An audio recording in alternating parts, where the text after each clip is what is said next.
Hi everyone, it's Angela, and today we're going to learn about some accommodations. Now, this will be a little bit dense in information because I want you guys to know where and how and what goes into getting a house here in Korea, but please bear with me. And so today the objective will be learning about the housing variety that we have here in Korea and the definitions of certain words. And also, I'm going to talk to you about the real estate agent and what his or her role for you here is, and then some online sites that you can go on and kind of like research beforehand before you come here. Okay, so the housing system here in Korea could be a little bit different from the ones that you're used to back home. And, like it could be a little bit intimidating due to the information, the amount of information that we have here. And also it could be a little bit stressful. Like for example, there is a very high language barrier here among the house owner. You probably would be able to get a real estate agent who do speak English, but sometimes it could be a little bit of a challenge to communicate with your house owner. And also, there could be some conflicting information that you get back home from home when you're doing your research and then when you actually get here. So I want to give you like as much accurate of an information that I can so that you don't have much of a trouble here. And so when you first come here and, like sign on your contract, you do have to put down a certain amount of money. For example, like you might be required to put down like about like $10,000 as like a deposit or more, depending on the size of the house that you are purchasing or renting. And so please keep in mind that you might have to put down some money when you get here. And also the cost of living in Korea could be a little bit higher than you might expect, especially in the big cities, for example, Seoul or Busan, which is the second largest city here in Korea. So that's something that you might be looking or finding out once you get here. And so the price and the cost of the accommodation could be a little bit more expensive than you might have expected. But I will take you step by step, so don't worry, okay? The urbanization rate near Seoul and in the Seoul metropolitan area is about like 82.5%, which means like almost half of South Korea's population are living in Seoul or the nearby urban areas. That's why a lot of the, entertainment or, like the big conglomerate companies are situated near or in Seoul. Yes, and the Seoul's economic activity accounts for 21% of the country's GDP. So it kind of gives you an idea, right? And the housing spaces are measured in 평. So one 평 would be 3.3 square meters, just so that you know. And the total area listed often do include the common areas, for example, the elevator or the hallway, or, in some places like the garage. So once you get here, you might expect to find certain spaces a little bit smaller than you researched online because of the common area that might be included in the space that you are looking for. So the common areas are added up and then they're divided by the number of apartments in the building. And so the actual living space might be a little bit smaller than advertised, okay? Okay, so you have to be prepared to sign a contract in person, and you have to give about like 20% deposit towards the total key money deposit, okay? So for example, if the key money is about like 6 million won, then you have to expect to deposit about like 1,200,000 won when you're signing the contract, okay? That's a lot of money, but yes, this is when you are actually like renting a place for like 2 years or less, then the money would, be a little bit lesser. And the remaining 4,800,000 won would be, you will have to give it to them on the move-in day, okay? So be sure to negotiate the real estate agent's fee prior to signing the contract, and I will tell you like how much they will be taking off. And the local government agencies do have contact information with the movers that would help you to move all of your stuff to your new home. So when you are searching for a house, obviously you would use this kind of tip when you are also house hunting back home. But the priorities would be like obviously your budget and the location, price, cleanliness. The age of the building is something that you could look at. The size, amenities that they might have, elevators or not. Sometimes like the low rises, for example, like if it's a 4-story building, sometimes they don't have elevators. So yes. And whether or not they have furnitures or not. These days, a lot of like small apartments or even like things that we call office tels, which I will talk about, or one-room places, studios, they do have built-in washing machines and stuff like that. So those are some of the things that you need to take into consideration. Also, decide which are the most important for you and which you are willing to sacrifice on. For example, like if you check the local subway map, you can determine where the distances are and how long it takes for you to get to frequently visit places or your workplace, right? And when you're doing this, you have to decide on, okay, so I might have to sacrifice this part of the area in order to get a cheaper house or a renting place. So it's a great way if you use our subway system in order for you to gauge the distance and the time that you might need in order for you to, move about here in Korea. Also, it would help if you map out the key areas. For example, if you have children, the school or, the workplace or any like department stores or any entertainment places that you would really like to have nearby you. It would be important if you do map out the key areas that you might plan to frequent, okay? Okay, so these are the 5 common property types that we have here in Korea. There are things that are called villas. This is not the villa that you think. It's a Korean style villa. There's something called office towels, which I will talk about later, and then of course apartments. And we do have the 전세 or 월세 system, which are separated by the style, size, and value of the place that you are planning to rent.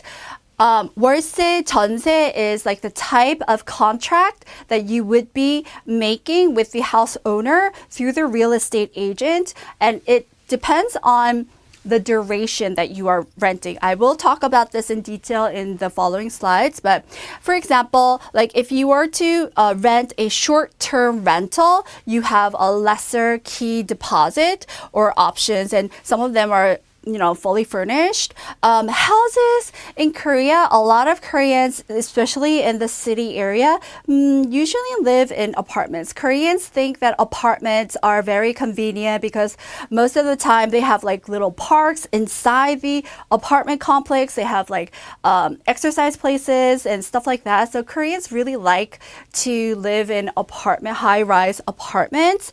And so if you are looking for houses, it's kind of further away from the downtown area or even from Seoul. Like you might have to go towards the like outskirts of Seoul in order to find decent houses, but there's also ones in Itaewon. Remember, I talked about this place a lot.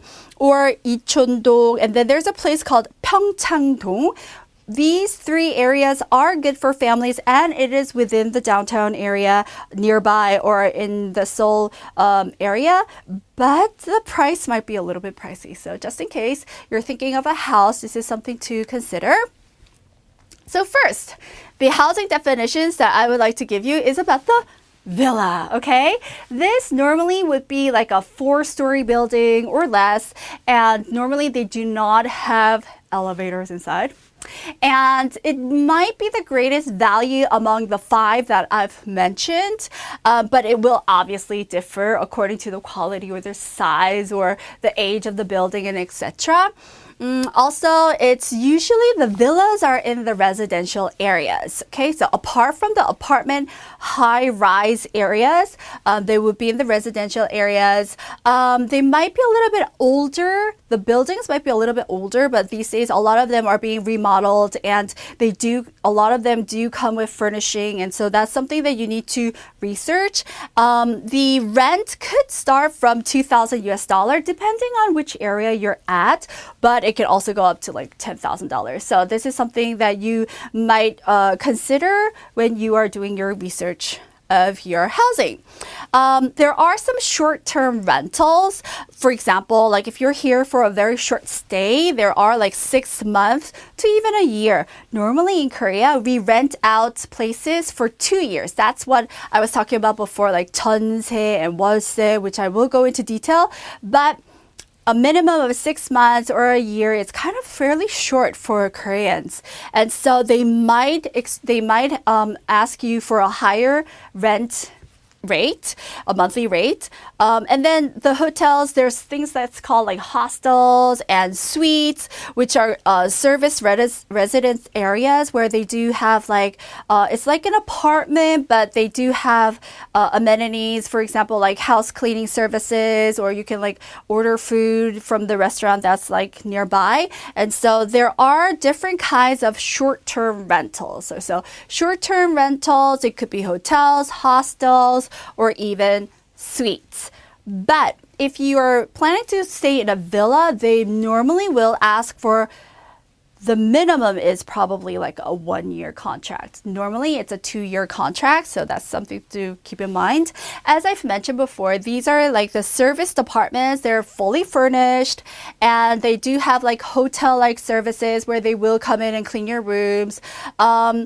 They could either be charged on a daily basis, or you can pay the rent by the month. It's a monthly rate, or even, annually. That's something that you need to negotiate once you're here. But these serviced apartments, which are popping a lot around like the downtown areas of Seoul, they're often located close to the public transportation, for example, the subway station. And so it's really convenient to live in these kind of places. They're really close in proximity to tourist attractions and stuff like that.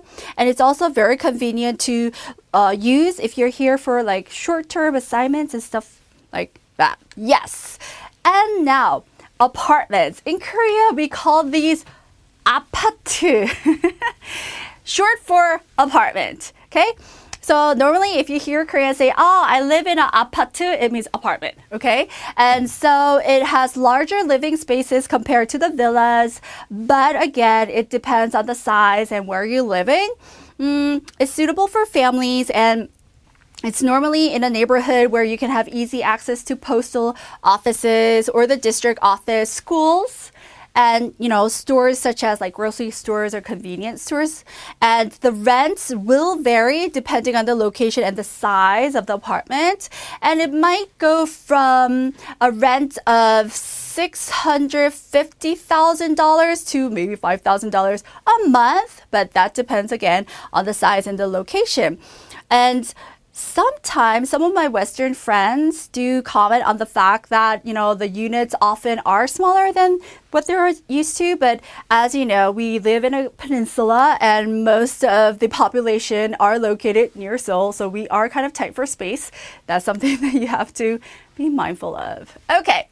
Another popular housing is called office tel. I think they put office and hotel together. A lot of these single people or people who are here to work alone or as a one person usually use this office tels, and they're fairly newer compared to other high-rise apartment buildings. Normally, the office tels are more than like 10 floors, and they are a little bit expensive than the villas that I introduced in the beginning. And they will come with furnishings, okay? And they do offer like some of the office tels, some of them do use it as offices, but some of them use it as living quarters, and some of them would have like, businesses until the 4th floor, and above 5th to maybe like a higher would be where the residents would preside.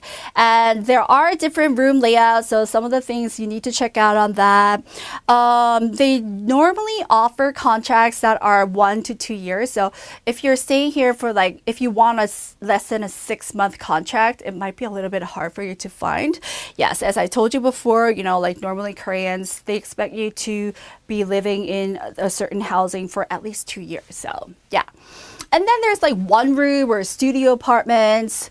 It's very popular among students and young single people who are living in Seoul. It's about like 27 square meters with basic furnishing.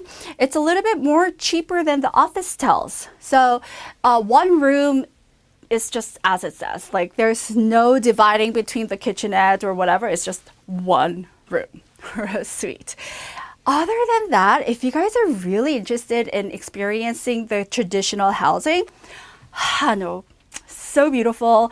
I would personally really love to live in a Hanok myself, but yes, my situation does not allow, but if your situation does, it's found in the older parts of Seoul. And, you know, we do have the Bukchon Hanok village that I've mentioned in the other modules. And normally they are remodeled so that it will accommodate to your, you know, contemporary lifestyle. But it's so beautiful if you live here in Hanok.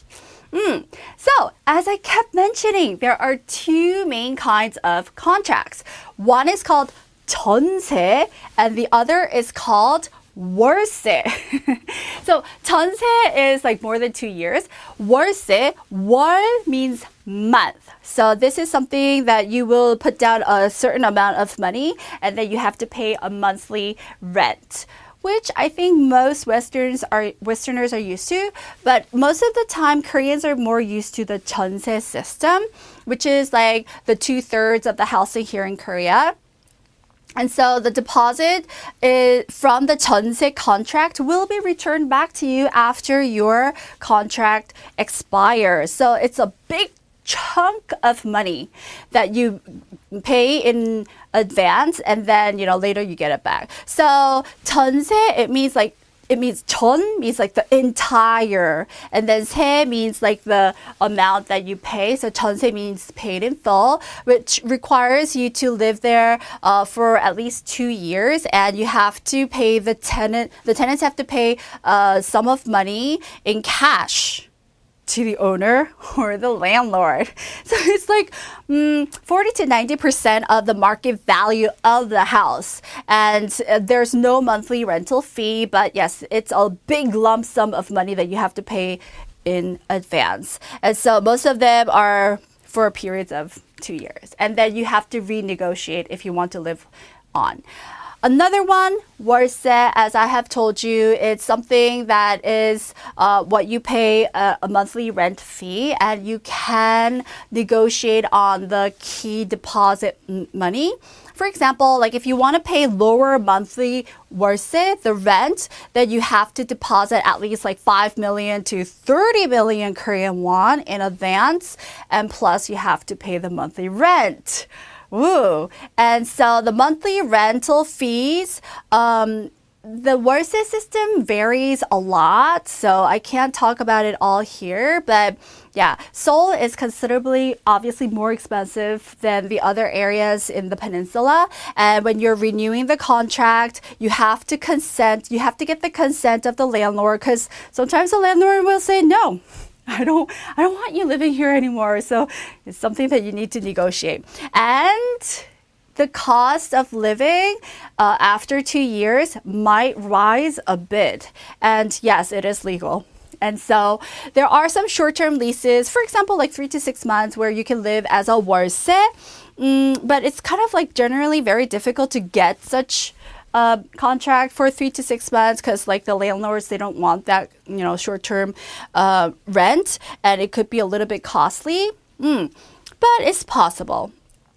Okay. All right. So you kept hearing key money, key money. Key money is the housing security deposit that you have to pay before you actually go in and live. So it goes both for 전세 and 월세. So generally, like the higher the deposit, the lower you'll probably have to pay for the monthly rate.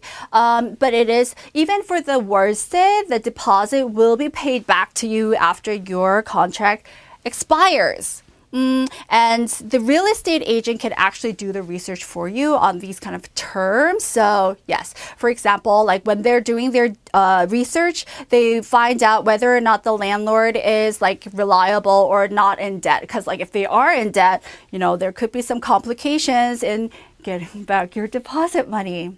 Am I scaring you? I hope not. So, other things that you need to be aware of is called 관리비. 관리비 is the building maintenance fee that you have to pay for in the monthly rent, with additionally to the monthly rent. If you are living in a high-rise apartment, then you do have like separate utility bills that will be billed to you. And normally, it's like 50,000 won, about like $50 to 200,000 won if you have like a big family living with you. And so it depends on the size of the housing as well as the people that you are in it with. And so the apartments or the villas, the utility fees, it could be calculated as a building total and then divided by the number of apartments that's inside that villa. Okay? And so you have to make sure that you understand how the bills are calculated before you actually move in and sign the lease. So ask questions whenever you have them, because it's never wrong to be safe than sorry, right? And clarify the fees for extras such as like cable TV, that's an extra. Internet, phone. Well, nobody uses the land line phones anymore, even here in Korea. But these are some of the things that you need to ask about before you signing the contract, okay? Lots of things to talk about. Also, the heating system. As I've mentioned previously, we have the 온돌 system. It's a very traditional system. It is really efficient, especially for the cold winters that we have here in Korea. And so we don't have central heating, but some old apartments do, where they do use like hot air. But other than that, mostly we have the 온돌 system. And so the under part of the floor is heated. And it's very characteristic of our culture. It's warm water that's heated either by gas or oil, and it's passed through the pipes that heat the floors. And so you can adjust the floor temperature, like there's going to be a console on the wall that you can do. But most of the times, a lot of Koreans, like we like to be very warm during the winter time. So like it might be like 30 degrees Celsius, which might be a little bit stuffy for some Westerners. So yeah, that's something you could be aware of. But yes, we have the 온돌. Now, real estate agents are your friends. You have to get a good real estate agent because they will help you in searching housing, also negotiating or drawing up the contracts that will be needed for your housing. And also, there are a few who are able to speak English and translate. So that's someone that you will really, really need when you are looking for like house hunting and stuff like that. They can also clarify certain documents or fees and things like this, okay?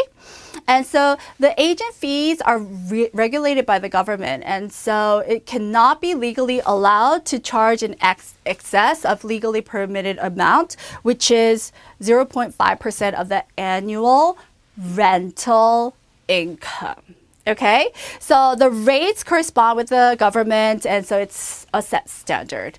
And we do have like local English-speaking agents. They could be listed in the English newspaper, or some of them are also on, let me see, on certain sites that I will tell you. Okay, so in advance of contacting the real estate agent, make sure you research what kind of services and assistance that they can give you, because some can provide services such as like opening bank accounts, not opening banks, opening bank accounts. I know that you guys remember that I told you there are, high language barriers, so it might be a little bit hard for you to do complicated tasks here in Korea if you don't speak Korean. So some of the real estate agents actually do provide this kind of service, or getting in contact with the service providers prior to moving, or the cable company. And so some do give you this kind of service. And there are 172 certified agencies here in Seoul. For example, Gangnam, Yongsan, Seongbuk, and there are other international communities where, they have English-speaking real estate agents. So you can check them out on this site, Seoul Metropolitan Government site. The address is english.seoul.go.kr, and they have the information under life information, resident housing, and 5 real estate agencies for foreigners. Okay, I know it's long, but this is something that you have to look into if you want to get the right person and make your life easier. Okay, so go to this site. Look out for certain real estate agents that will be in the district that you will be living in the future. Okay? All right, so the rights and obligations of a tenant are the following. So you are obligated to live for at least half of the duration of your lease. Okay?